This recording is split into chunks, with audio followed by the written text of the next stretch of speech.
Hi, this is David Shoemaker, and I'd like to welcome you to the latest installment of Living Thelema. Now, this month's segment is going to cover Asana and Pranayama, two of the most fundamental yoga practices which are deeply ingrained in the training system of the AA and of course, other traditions around the world. Asana is postures, as you probably know, and Pranayama is breath control.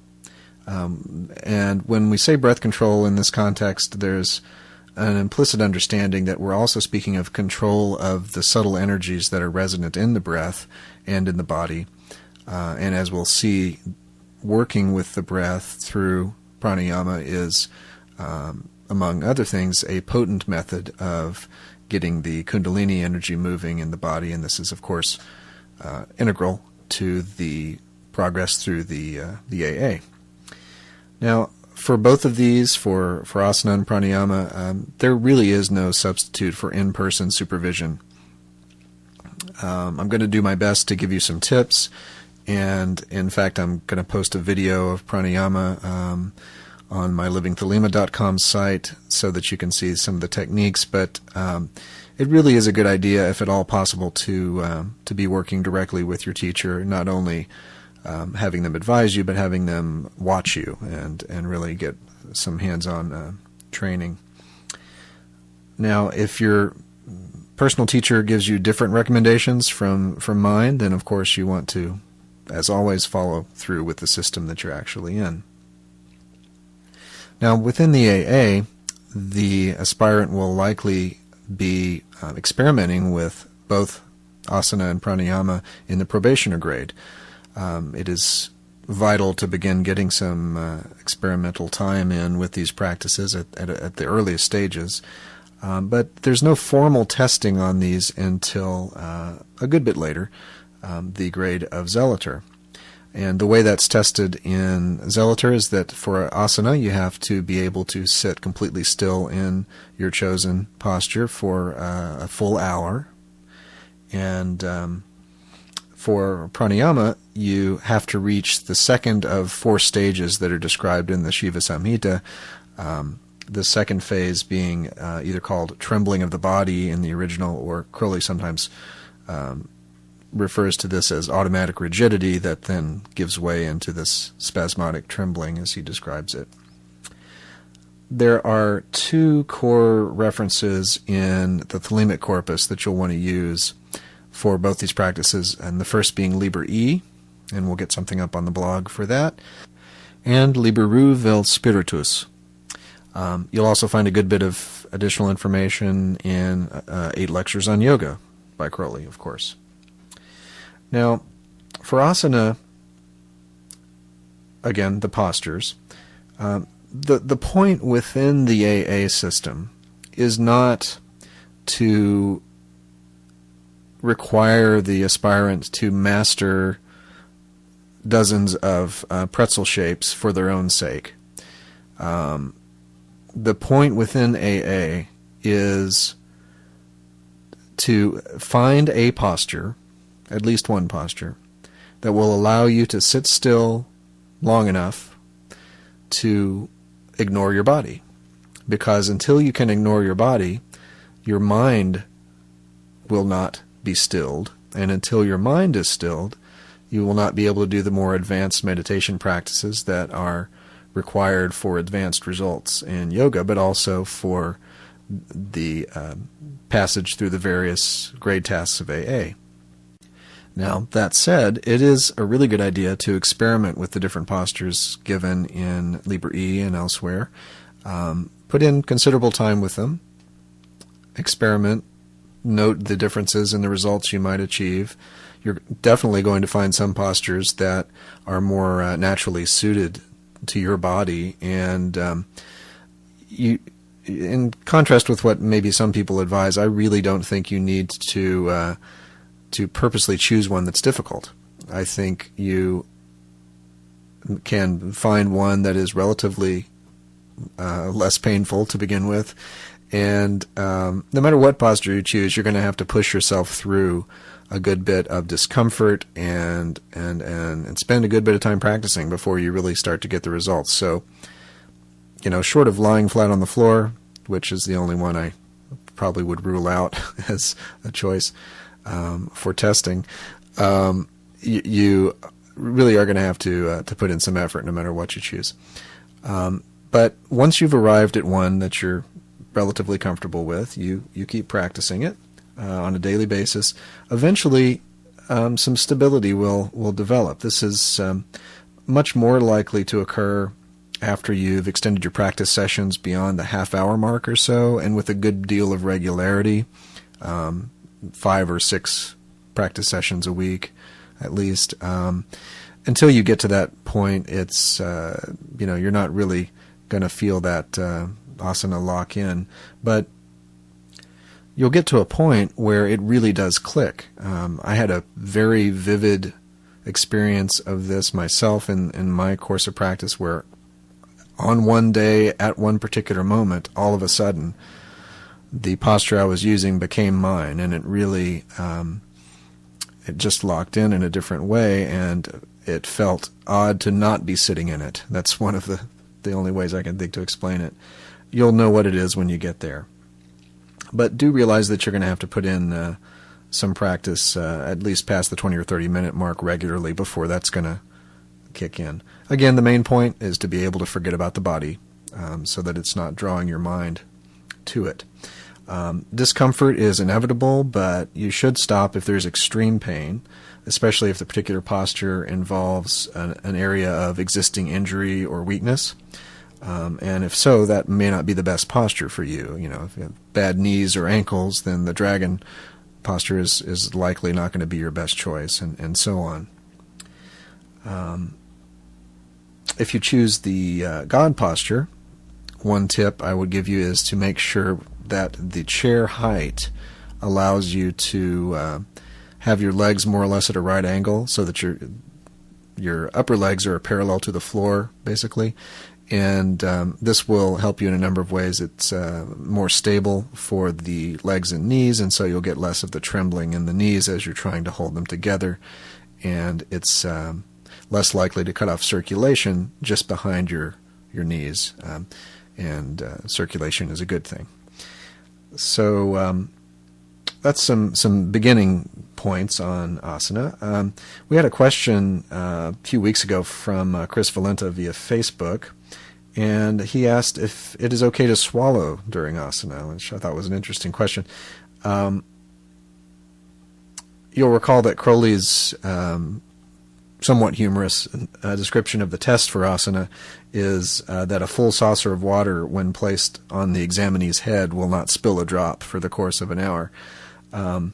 Now, in practice, we have some other ways to test for that don't involve getting quite as soggy, but the point being that it is quite possible to breathe and swallow gently with essentially no motion in the rest of the body. However, that said, once your asana locks in, I think you'll find, especially past the 20-minute mark or so, that the urge to swallow, even the awareness of the urge to swallow, will be nearly absent, as will your tendency to be drawn mentally to itches and the desire to shift a body part or posture in some way. That really does go away over time. So thanks for the question, Chris, and that's going to serve as a reminder to everyone else to be sure and send me any questions you have about topics you'd like to hear about. Now, of course, one of the underlying principles behind doing asana practice is not only the stillness of the body, but the forging of the self-discipline necessary for later practices, including simply sitting down and committing to doing it for a certain amount of time and to keeping regular with it in terms of day-to-day practice, much like Crowley advises with meditation, where he says that it's far better to decide you're going to meditate for 20 minutes and to spend those 20 minutes in horrible distracted meditation than to have 19 minutes of great meditation and then stop a minute early. So push through, stick with it, keep the practice up, stay regular, Don't be frustrated if it takes a gradual, very gradual building of the amount of time you spend in the posture. And you'll get to that place where it locks in, and that'll be a real milestone in your progress. And after that, it'll go much more quickly and much more easily for most people. So now let's move on to talking more about pranayama, breath control. Now, there are two core instructions here. As I mentioned, Liber E is the basic instruction in pranayama. And when you achieve some mastery of Liber E, you will see that there's a place where you kind of plug in Liber Ru when it mentions getting more advanced practices in Liber E. So the advanced practices, many of them are in Liber Ru, but there is so much good writing, so much good information on the theory and practice of pranayama in Liber Ru that I would strongly suggest you read both of these, Liber E and Liber Ru, carefully before you begin practice, even with the most basic practices in Liber E, because it really does set the foundation well for all the practices. Now, consult your doctor if you have any medical condition that affects the lungs, or if you have any doubts at all for any reason about the safety of your use of these techniques. These practices really are not generally dangerous unless they're performed improperly, and the main way that they're performed improperly is by straining too much, and we're going to go into more detail on that a little bit later. Now, there are a number of important benefits to be gained by practice of pranayama. Since you are dealing with the balancing of the energy channels in the body, the Ida and the Pingala, the energetic balancing results of pranayama practice are extremely important. There are general health benefits to good breathing itself in a pretty basic way. But more subtly, you're cultivating an improved ability to tolerate, control, and direct magical force. In this case, I'm speaking directly of the Kundalini force, the life power, which is resident in each of us. And through pranayama practices, you will be forging a more stable and balanced energy system in your body, such that you will be better able to direct these forces through magical ritual, through willed intention, in many, many different ways. Now, the benchmarks for pranayama results that Crowley describes and the Shiva Samhita describes are essentially physically discernible Kundalini effects. 4 stages that are listed are the fine perspiration on the body, then a second stage composed of automatic rigidity, which gives way into a spasmodic trembling. The third phase has been somewhat humorously described as jumping about like a frog. And finally, the fourth phase is traditionally seen as levitation. Now, I'll leave it to your experimentation to detect what these phases actually bring, and please don't get too hung up on these descriptions such that you front-load your experience too much with those expectations. The key point to keep in mind is that, like many practices in the AA corpus, success in pranayama is a means to an end and not an end in itself.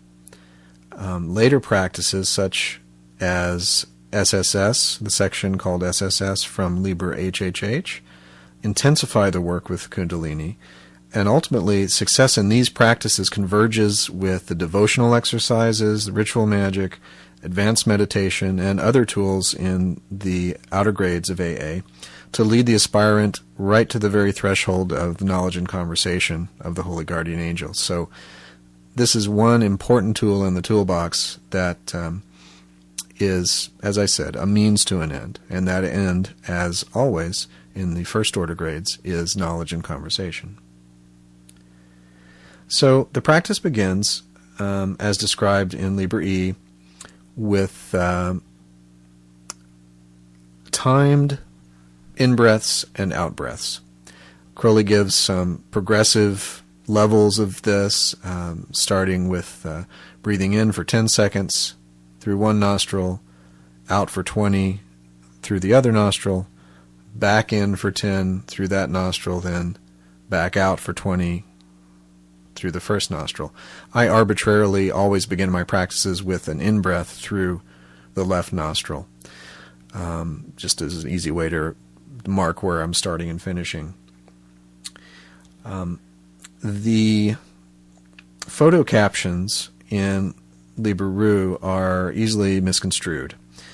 Crowley says there should be exertion, but it's very important to note that this is not straining. If you would watch the video that I will post of myself doing a few cycles of pranayama, you'll see that what we mean by exertion is that there is effort made to completely expel all the air from the lungs and to completely fill the lungs on the inhalation.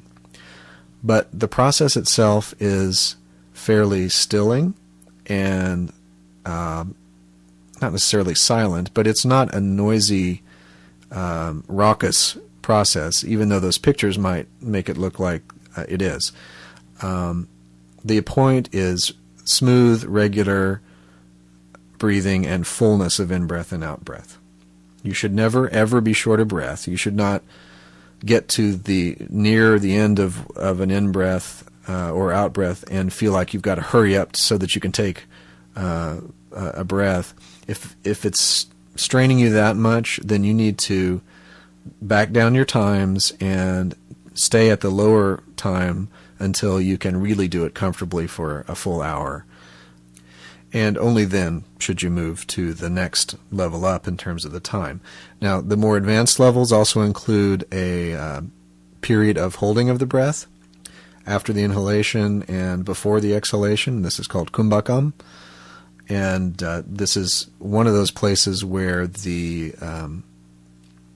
sort of the psychological or meditative aspects of the results of Kundalini are most apparent, because there is a stillness there and a silence there that verges on some of the most advanced meditation results. And again, I'll leave it to your experimentation to see what fills that space in silence. But suffice it to say, it's a very powerful part of the process.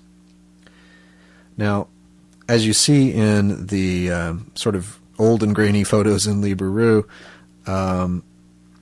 the fingers, the thumb and index and middle finger, are used to pinch the nostrils shut.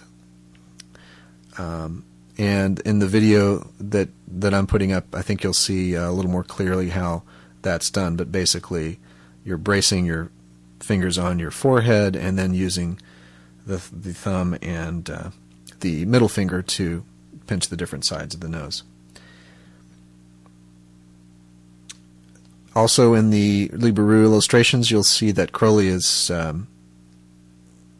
digging in the elbows into the chest in order to expel the air, and really leaning back and pulling the head back and expanding the lungs during the inhalation. And this, again, is just a part of using all the body to really go for the fullness of in and out breaths.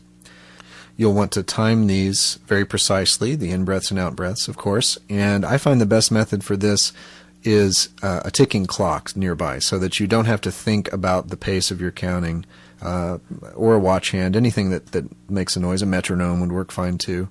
The point is, you're going to be counting in your head, of course, silently, but you want an external point of reference on the timing.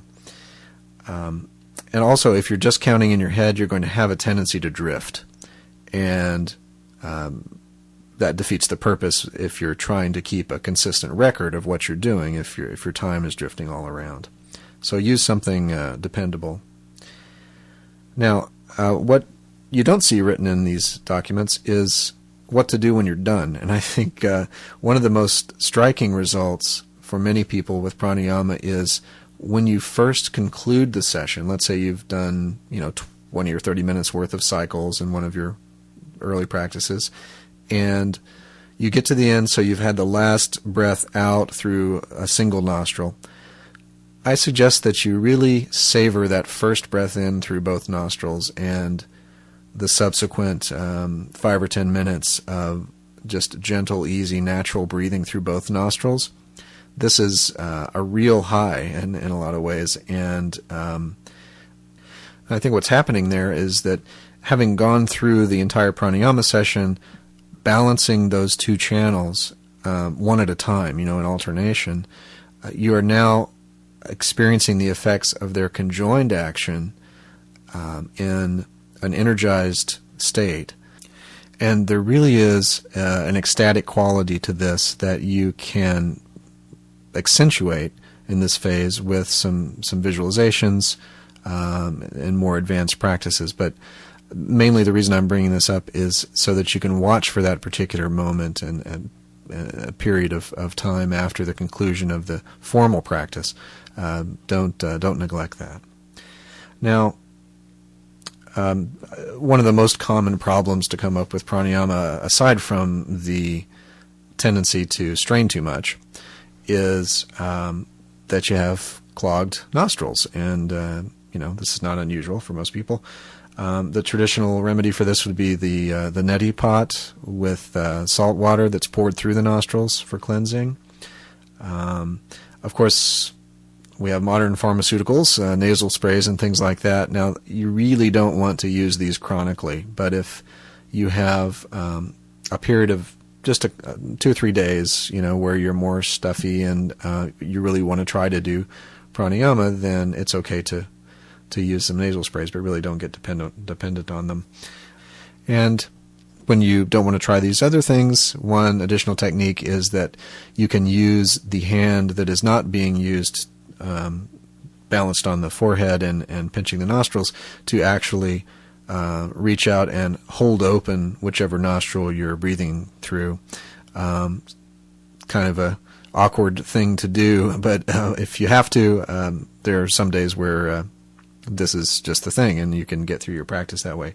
But, if you're too sick, too stuffy, there are going to be days when you just can't do these practices, and don't beat yourself up about that. Just get back to it when you can. So I realize these are just basic recommendations, but hopefully they'll be enough to get you started into some practice of asana and pranayama, and even if you've been working with these things for some time, maybe these suggestions will help you get into some renewed practice. Now, on the podcast blog, we're going to have links to resources as usual, including my video that I mentioned earlier of demonstrating pranayama, Liber E, Liber Ru, 8 lectures on yoga, and the Shiva Samhita. So be sure and take a look at those. As always, please visit livingthelema.com to view the resources all in one place. Also, if you want to learn more about me, there's a bio up there on livingthelema.com. Also, please join us on the Facebook page for Living Thelema for information and posts about the show and such. I hope you've enjoyed this, and as always, please feel free to write in with questions or comments. I really do appreciate hearing from you. Thanks for listening, and I'll look forward to talking to you next time. Thanks to Dr. David Shoemaker for that installment of Living Thelema. We'd like to encourage our